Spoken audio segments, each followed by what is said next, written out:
Okay तो जो pancreas है वो कंपोजिट ग्लैंड है, एंडोक्राइन ग्लैंड का भी फंक्शन करता है as well as exocrine gland का भी फंक्शन करता है। तो जो इसका एंडोक्राइन वाला पार्ट होता है वो बना होता है ट्यूबो एल्वियोलर ग्लैंड से, ठीक है, ट्यूबो एल्वियोलर ग्लैंड जो क्या सीक्रेट करता है, ट्यूबो एल्वियोलर ग्लैंड एंजाइम्स का सीक्रेशन करता है जिसको पैनक्रियाटिक एंजाइम भी कहते हैं। ये एंजाइम जो होते हैं कार्बोहाइड्रेट, फैट एंड प्रोटीन, इन सब के डाइजेशन में बहुत हेल्प करते हैं, यानी कि पैनक्रियाटिक एंजाइम की हेल्प से ही प्रोटीन, कार्बोहाइड्रेट एंड फैट का क्या होता है, डाइजेशन होता है कंप्लीट। नेक्स्ट आपके क्या होते हैं, अब इसी एंडोक्राइन वाले पार्ट में बहुत सारे सेल्स प्रेजेंट होते हैं, 1 to 3 मिलियन सेल्स प्रेजेंट होते हैं जिनको हम कहते हैं पैनक्रियाटिक एक्नी। इन सेल्स को क्या कहेंगे, पैनक्रियाटिक एक्नी, ठीक। 1 to 3 मिलियन सेल्स प्रेजेंट होते हैं, राउंड शेप के होते हैं, बहुत छोटे छोटे से होते हैं। जो ग्लैंड, जो एंडोक्राइन पार्ट होता है पैनक्रियाज का, उसी एंडोक्राइन पार्ट वाले ग्लैंड में पोर्शन में क्या होता है, छोटे छोटे से ये सेल्स प्रेजेंट होते हैं। अब इनका अगर हम बोले कि कलेक्टिवली इनको क्या कहते हैं, आइलेट, पैनक्रियाटिक आइलेट्स कहेंगे, ठीक। इन सेल्स को कलेक्टिवली एक साथ में क्या कहा जाएगा, पैनक्रियाटिक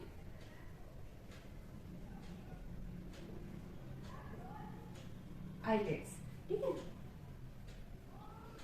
अब ये जो पैनक्रियाटिक आइलेट्स है इनको डिस्कवर किया था पॉल लैंगरहैंस ने, एक साइंटिस्ट थे पॉल लैंगरहैंस। 1869 में क्या किया था, इनको डिस्कवर किया था पैनक्रियाटिक आइलेट्स को। तो उन्हीं के डिस्कवरी के बिहाफ पे क्या है, इनका नाम रख दिया गया आइलेट्स ऑफ लैंगरहैंस।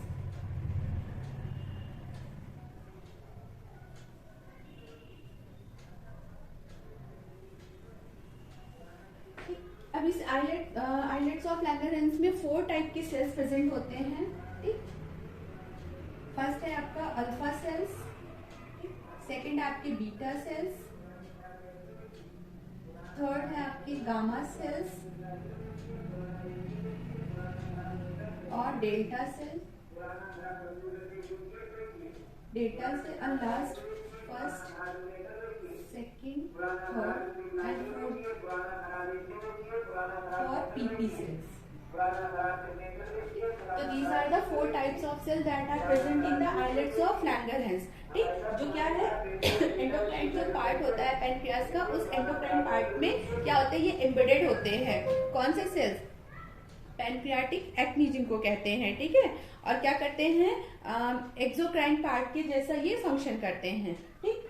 अब कौन कौन से 4 सेल्स हो गए आइलेट्स ऑफ लैंगरहैंस के, alpha cell, beta cells, gamma और delta cells and four PP sales.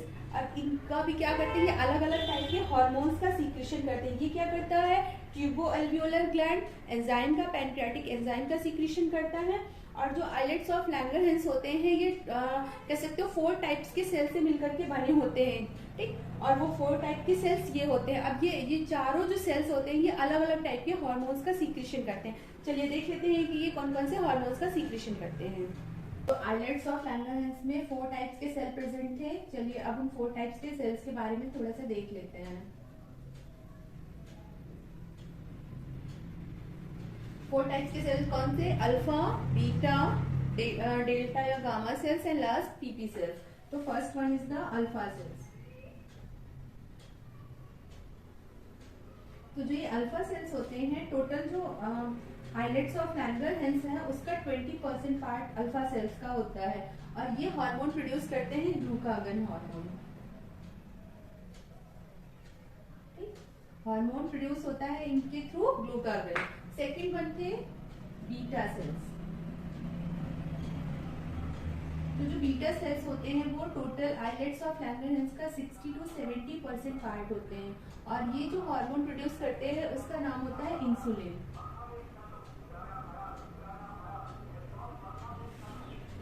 Third थे डेल्टा सेल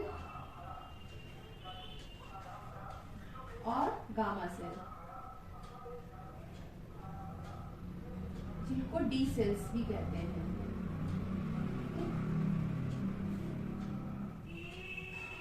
तो delta cell, gamma cell and D cells ये प्रोड्यूस करते हैं सोमैटोस्टेन हार्मोन, सोमैटोस्टेन, ठीक है, एंड गैस्ट्रिन। 2 हार्मोन प्रोड्यूस करते हैं, सोमैटोस्टेन एंड गैस्ट्रिन हार्मोन। लास्ट है PP sales, PP sales.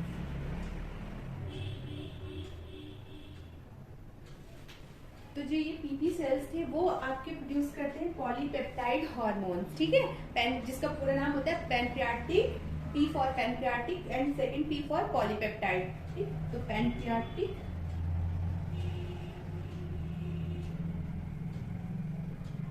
Polypeptide hormone. अब इन सारे हार्मोन्स के अलग अलग फंक्शंस होते हैं। ग्लूकागन का अलग है, इंसुलिन का अलग है, सोमैटोस्टेन एंड गैस्ट्रिन का अलग है, and polypeptide pancreatic polypeptide hormone के फंक्शंस अलग होते हैं। तो चलिए अब इन सबके फंक्शंस देख लेते हैं कि क्या क्या होते हैं। अच्छा, तो जो ग्लूकागन है, ग्लूकागन को सबसे पहले डिस्कवर किया था C P Kimball and John R Murlin ने 1923 में, ठीक। तो जो ग्लूकागन है बेसिकली लीवर पे दो फंक्शंस करने को, या लीवर को दो फंक्शंस करने को लिए स्टिमुलेट करता है, ठीक। First one is the glycogenolysis,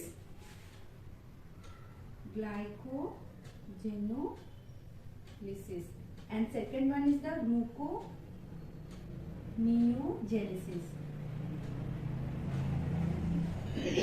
blood में शुगर लेवल हमारे बढ़ता है तो वो किसकी वजह से बढ़ता है? ग्लाइकोजेनोलिसिस की वजह से, ठीक है। जिस कंडीशन को जब ज्यादा बढ़ जाता है तो उस कंडीशन को कहते हैं हाइपरग्लाइसीमिया। क्या कहेंगे? हाइपरग्लाइसीमिया।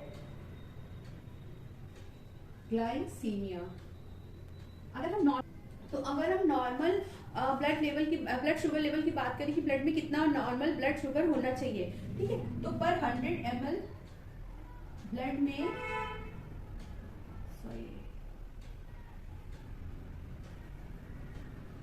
100 mg ब्लड शुगर होना चाहिए, ठीक है। यानी कि 100 ml ब्लड में 100 mg जो है मिलीग्राम जो है वो आपका शुगर होना चाहिए, ये नॉर्मल है। अगर 100 mg से ज्यादा हो गया 100 ml में तो वो क्या कहलाएगी कंडीशन? हाइपरग्लाइसीमिया कहलाएगी। किसकी वजह से हो रही है? ग्लूकागन की वजह से, क्योंकि वो क्या कर रहा है? लीवर की हेपेटोसाइट सेल्स को स्टिमुलेट कर रहा है ग्लाइकोजेनोलिसिस के लिए, ठीक है, यानी कि शुगर के फॉर्मेशन के लिए। नेक्स्ट है ग्लूकोनियोजेनेसिस। जो ग्लूकोनियोजेनेसिस होता है वो बेसिकली नॉन कार्बोहाइड्रेट से कार्बोहाइड्रेट का फॉर्मेशन जो होता है वो कहलाता है ग्लूकोनियोजेनेसिस, ठीक। जैसे अमाइनो एसिड से कार्बोहाइड्रेट का अगर फॉर्मेशन होगा तो वो क्या कहलाएगा? ग्लूकोनियोजेनेसिस कहलाएगा, यानी नए टाइप का ग्लूकोज बनना, ठीक। तो लीवर में क्या होता है? ग्लूकागन जो होता है लीवर की हेपेटोसाइट सेल्स को केबी फॉर्मेशन करने के लिए कहता है कि ग्लूकागन जो होता है इसको हाइपरग्लाइसेमिक हार्मोन भी कहते हैं इसकी वजह से, क्योंकि ये ब्लड में क्या कर रहा है? शुगर के लेवल को बढ़ाता है, ठीक है। जो दूसरा हार्मोन आइलेट्स ऑफ लैंगरहैंस की बीटा सेल से प्रोड्यूस हो रहा है वो है इंसुलिन, ठीक है। तो सेकेंड सेल्स थी बीटा सेल्स, और इन सेल्स से जो हार्मोन प्रोड्यूस हो रहा था वो था इंसुलिन। अभी तक क्या था? लीवर की जो अल्फा सेल्स थी, आइलेट्स ऑफ लैंगरहैंस की जो अल्फा सेल्स थी वो प्रोड्यूस कर रही थी ग्लूकागन हार्मोन, जो ब्लड में क्या कर रहा था? शुगर के लेवल को इंक्रीज कर रहा था। दो प्रोसेस से, कौन से दो प्रोसेस से?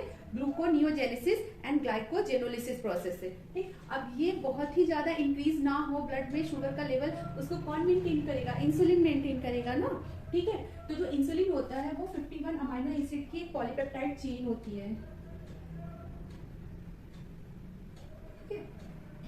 यानी टोटल इंसुलिन में 51 अमाइनो एसिड्स होते हैं, जिसमें से कि 21 एसिडिक नेचर के होते हैं एंड 30 बेसिक नेचर के होते हैं, ठीक। और ये दोनों ही चेन क्या करती है? दो चेन होती है, दोनों ही चेन क्या करती है? एसएस बॉन्ड से कनेक्टेड रहती हैं, ठीक। अब अगर इनकी डिस्कवरी की बात करते हैं तो दो कैनेडियन साइंटिस्ट थे, sir F Banting and Charles H Best. ये दो कैनेडियन साइंटिस्ट थे, इनके साथ में एक और साइंटिस्ट थे मैक्लियोड, ठीक है, मैक्लियोड। तो टोटल ये 3 साइंटिस्ट थे। इन तीनों ने क्या किया था? सबसे पहले न्यू बॉर्न जो काफ था उस काफ के पैनक्रियास से एक्सट्रैक्शन किया था इंसुलिन का, यानी कि न्यू बॉर्न काफ से सबसे पहले इंसुलिन को निकाला गया था, ठीक। जिनमें से ऊपर के जो sir F Banting and Charles H Best थे ये कनाडा के थे। तो जो सबसे पहला मेन फंक्शन है that is the glycogenesis. Glycogenesis, इसके पहले हमने दो टर्म पढ़े थे, ग्लाइकोनियोजेनेसिस एंड ग्लाइकोजेनोलिसिस। ठीक है, ग्लाइकोजेनोलिसिस में क्या था, हिपेटोसाइट सेल्स को स्टिमुलेट करता है ब्लड में शुगर के लेवल को इंक्रीज करने के लिए, तो वो प्रोसेस कहलाता था ग्लाइकोजेनोलिसिस। एंड ग्लाइकोनियोजेनेसिस क्या था, जिसमें कि नॉन कार्बोहाइड्रेट से कार्बोहाइड्रेट्स का फॉर्मेशन हो रहा था। अब ग्लाइकोजेनेसिस में क्या होता है, बेसिकली यहाँ पर ग्लाइकोजन बनता है, और किससे बनेगा, ग्लूकोज से। यानी कि ये कन्वर्जन करा देता है, जो ग्लूकोज का फॉर्मेशन हो रहा है बॉडी में कॉन्टिन्यूसली, तो उस ग्लूकोज को वो ग्लाइकोजन में कन्वर्ट कर देता है, ग्लूकोज को कन्वर्ट कर देगा ग्लाइकोजन में। तो सबसे पहला फंक्शन तो ये हो गया। सेकंड फंक्शन था जो ग्लूकोनियोजेनेसिस प्रोसेस हो रहा था एंड ग्लाइकोजेनोलिसिस प्रोसेस हो रहा था। इन दो प्रोसेस को क्या करेगा, डिक्रीज करेगा। ठीक है,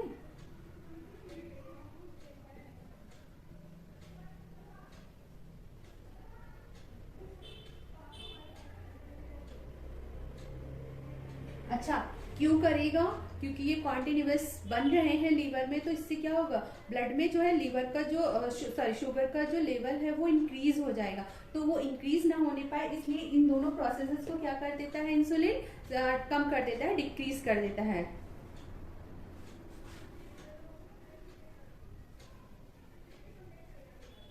ठीक है, तो ग्लाइकोनियोजेनेसिस एंड ग्लाइकोजेनोलिसिस, इन दो प्रोसेसेस को क्या करेगा, डिक्रीज करेगा। जो इनको इंक्रीज कौन करता था, ग्लूकागन करता था। इसके साथ साथ में इंसुलिन का एक और बहुत इंपॉर्टेंट फंक्शन होता है कि वो फैटी एसिड को फैट में कन्वर्ट कर देता है फॉर एडिपोज टिश्यू में जाकर के। ठीक है, फैटी एसिड्स किसमें कन्वर्ट हो जाएंगे, फैट में। ठीक है, और कहाँ पर, एडिपोज टिश्यू में। एडिपोज टिश्यू, जो एडिपोज टिश्यू होते हैं वो किडनी जो होती है, किडनी की आउटर कवरिंग पे प्रेजेंट होते हैं। ठीक, एक कुशन इफेक्ट देने के लिए कि जैसे कोई इंजरी हो जाए या कुछ हो जाए, ठीक है, तो वहां पर क्या है, किडनी डैमेज ना हो। इसके साथ साथ मेमोरी ग्लैंड के आसपास भी क्या होते हैं, एडिपोज टिश्यू प्रेजेंट होते हैं। कह सकते हो ये एज अ एडिपोज टिश्यू एक और फंक्शन करता है प्रोटेक्शन के अलावा। At the time of need क्या करते हैं, ये एनर्जी का भी काम करते हैं। ठीक है, एनर्जी देने का भी काम करते हैं बॉडी में। ठीक, तो ये एडिपोज फैटी एसिड्स किसमें कन्वर्ट कर देता है, फैट्स में, और वो जाकर के कहाँ एक्यूमुलेट हो जाते हैं, इकट्ठा हो जाते हैं एडिपोज टिश्यू में जाकर के। ठीक है, फैट। तो ये इतने मेन फंक्शंस होते हैं इंसुलिन के। अब अगर बॉडी में इंसुलिन कम प्रोड्यूस हो रही है या इंसुलिन हार्मोन कम सीक्रेट हो रहा है, तो वो कंडीशन कहलाती है हाइपो इंसुलिज्म। एंड अगर ज्यादा प्रोड्यूस हो रही है इंसुलिन, तो वो कहलाती है हाइपर इंसुलिनिज्म। ठीक है, तो हाइपो इंसुलिनिज्म एंड हाइपर इंसुलिनिज्म से क्या क्या बॉडी में चेंजेस आते हैं वो चलिए देख लेते हैं। इंसुलिन के इरेगुलर सीक्रेशन से, यानी कम सीक्रेशन से या ज्यादा सीक्रेशन से। ठीक है, बॉडी में दो कंडीशन बनती है, कम सीक्रेशन होगा तो हाइपो इंसुलिनिज्म बनेगा, एंड अगर ज्यादा सीक्रेशन हो रहा है इंसुलिन का बॉडी में तो हाइपर इंसुलिनिज्म बनेगा। ठीक है, अब देखो अगर कम सीक्रेशन हो रहा है तो बॉडी में चार डिजीजेस मेनली देखने को मिलती हैं। ठीक है, तो first one is the hypoglycaemia.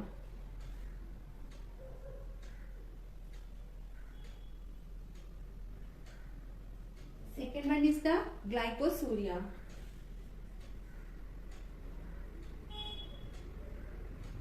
And third one is the polysuria. ठीक है,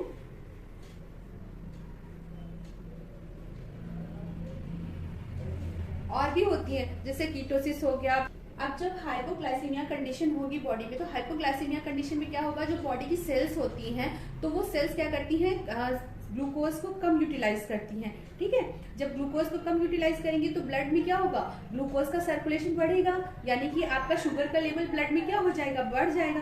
तो इस कंडीशन को क्या कहेंगे, हाइपोग्लाइसीमिया कहेंगे। यानी कि जब ब्लड में शुगर का लेवल बढ़ता है तो 200 to 300 mg, ठीक है, इतने परसेंटेज अगर बढ़ गया पर 100 ग्राम में, तो अगर ब्लड में, ठीक है, 100 ml में, ठीक है, 200 to 300 mg आपका क्या दिखा रहा है, शुगर दिखा रहा है, तो इट मीन्स कि ये कंडीशन क्या हो गई, क्लिनिकली इसको क्या कहेंगे, हाइपोग्लाइसीमिया कंडीशन कहेंगे। आपके पर 100 ml ब्लड में अगर 200 से 300 mg क्या है, शुगर है, ठीक, तो इस कंडीशन को कहेंगे हाइपोग्लाइसीमिया। क्यों बनती है ये कंडीशन, क्योंकि जो आपकी सेल्स हैं, बॉडी की सेल्स हैं, वो कार्बोहाइड्रेट को या शुगर को यूटिलाइज नहीं कर पा रही हैं, ठीक है, कम उनका यूटिलाइजेशन हो रहा है, इसकी वजह से क्या हो रहा है, ब्लड में शुगर का लेवल बढ़ रहा है।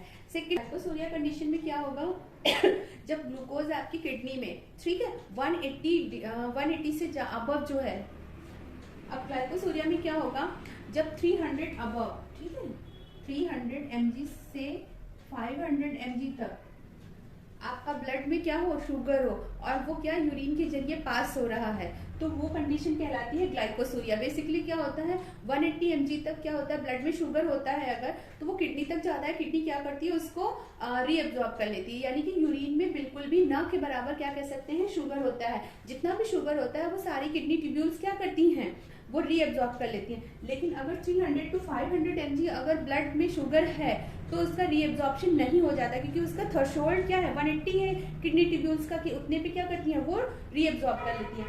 तो क्या होता है, यूरिन के जरिए जो शुगर होता है वो पास होने लगता है, तो इस कंडीशन को कहेंगे ग्लाइकोसूरिया, ठीक। और ये जो कंडीशन होती है क्लिनिकली, इस कंडीशन को कहते हैं diabetes millets.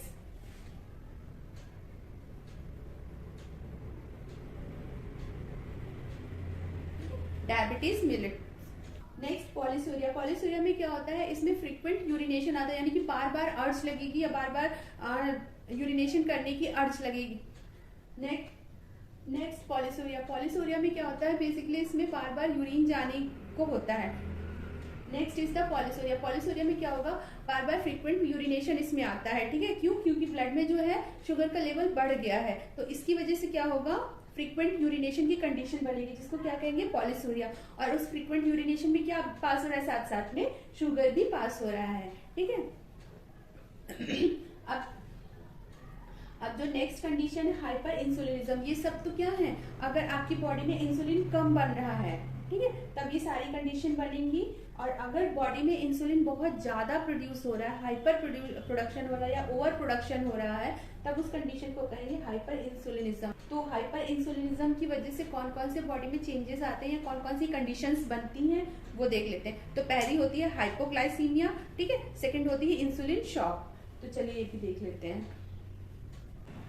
hypoglycemia and second one is the insulin shock।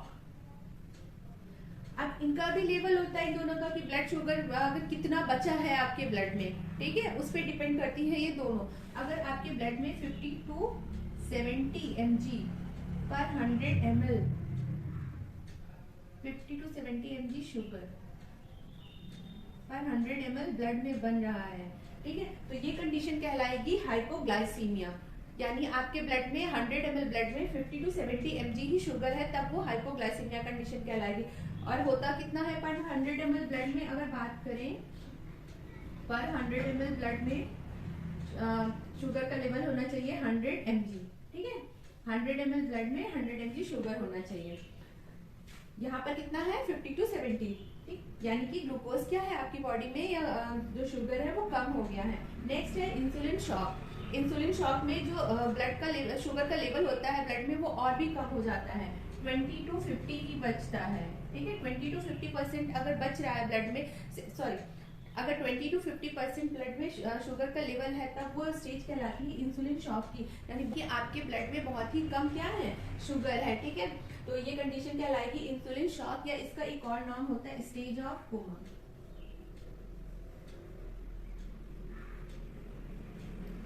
इसमें क्या है, बिल्कुल जो पर्सन होता है जिसको इंसुलिन शॉक हो जाता है, वो कॉन्शियसनेस हो जाता है, यानी सोचने समझने की शक्ति उसमें बिल्कुल भी नहीं रहती है, वो कुछ भी नहीं कर पाता है। क्यों, क्योंकि आपकी बॉडी में एकदम ग्लूकोज या कार्बोहाइड्रेट का जो लेवल है बहुत कम हो गया, तो हमको जब एनर्जी ही नहीं मिलेगी हमारी सेल्स को, बेसिकली क्या है, माइटोकॉन्ड्रिया क्या एटीपी जनरेट करती है, कार्बोहाइड्रेट से ही तो जनरेट करती है, तो जब ब्लड में कार्बोहाइड्रेट ही नहीं है तो सेल्स कैसे उसको एटीपी को जनरेट कर पाएंगी, माइटोकॉन्ड्रिया कैसे एटीपी को जनरेट कर पाएंगी, और उसी एटीपी से क्या होता है, हम अपना सारा बॉडी का फंक्शन करते हैं। तो जब ब्लड में कार्बोहाइड्रेट ही नहीं है तो एटीपी ही नहीं जनरेट हो पाएगा, ठीक है। तो इसीलिए क्या होता है, कॉन्शियसनेस हो जाता है। तो इस तरीके से पैनक्रियाज और उससे रिलेटेड जितने हॉर्मोन्स थे सारे कंप्लीट हो गए हैं। अब पैनक्रियाज हमारी कंपोजिट ग्लैंड थी, सारे हमने एंडोक्राइन ग्लैंड पहले ही पढ़ लिया। उसके बाद लास्ट बचा था पैनक्रियाज, जो कि कंपोजिट ग्लैंड था, यानी एंडोक्राइन भी था एक्सोक्राइन भी था, वो भी कंप्लीट हो गया। उससे निकलने वाले जितने हॉर्मोन्स थे सीक्रेट कर रहा था पैनक्रियाज, वो भी हो गया।